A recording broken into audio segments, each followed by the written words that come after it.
Good morning. This is Pastor Jeff. It is Wednesday, November 11th, 2020. We are going to be looking at the complimentary daily lectionary reading once again for this week. So our psalm reading is Psalm 63. Our Old Testament reading is Joel 3, 9 through 21.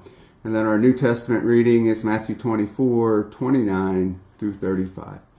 Hear these words. First, Psalm 63. God, you're my God. I can't get enough of you.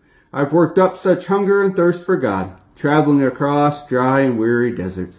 So here I am in the place of worship, eyes open, drinking in your strength and glory. In your generous love, I am really living at last. My lips brim praises like fountains. I bless you every time I take a breath. My arms wave like banners of praise to you. I eat my fill of prime rib and gravy. I smack my lips, it's time to shout praises. If I'm sleepless at midnight, I spend the hours in grateful reflection, because you always have stood up for me. I'm free to run and play, I hold on to you for dear life, and you hold on to me steady as a post. Those who are out to get me are marked for doom, marked for death, bound for hell. They'll die violent death.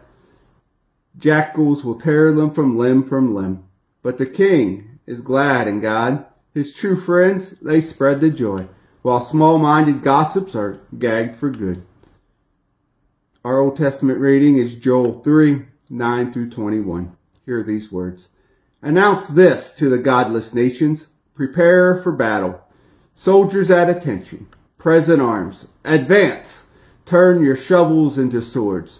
Turn your hoes into spears.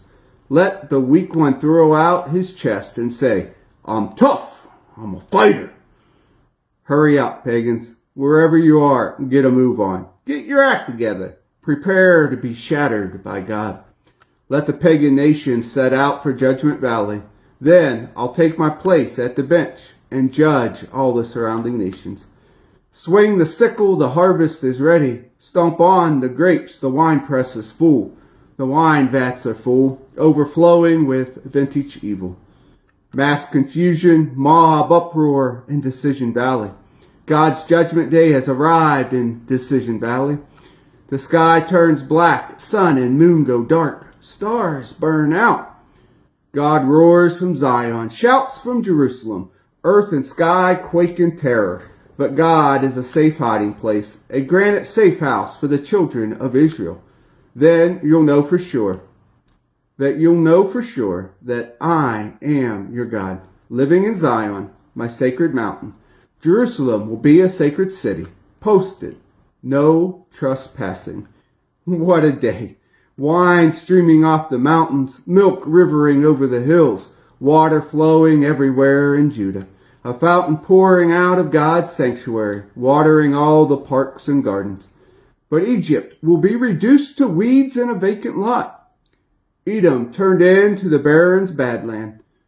All because of brutalities to the Judean people, the Antrosites, the murderers of helpless innocents. Meanwhile, Judah will be filled with people, Jerusalem inhabitants forever. The sins I have already forgotten. And I'll forgive. God has moved in on Zion for good. Our New Testament reading is Matthew 24, 29 through 35. Here are the gospel reasons. Following these hard times, the sun will fade out, the moon cloud over, the stars fall out of the sky, cosmic powers tremble. Then the arrival of the Son of Man. It will fill the skies, no one will miss it.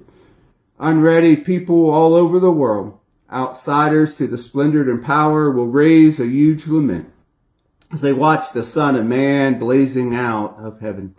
At the same moment, he'll dispatch his angels with a trumpet blast and summons, pulling in God's chosen from the four winds, from pole to pole. Take a lesson from the fig tree. From the moment you notice its buds form, the merest hint of green, you know summer's just around the corner. So it is with you. When you see all these things, you'll know he's at the door. Don't take this lightly. I'm just not saying this for some future generation, but for all of you. This age continues until all these things take place. Sky and earth will wear out. My words, they won't wear out. Here ends the gospel reading and our readings for the day. Have a good day.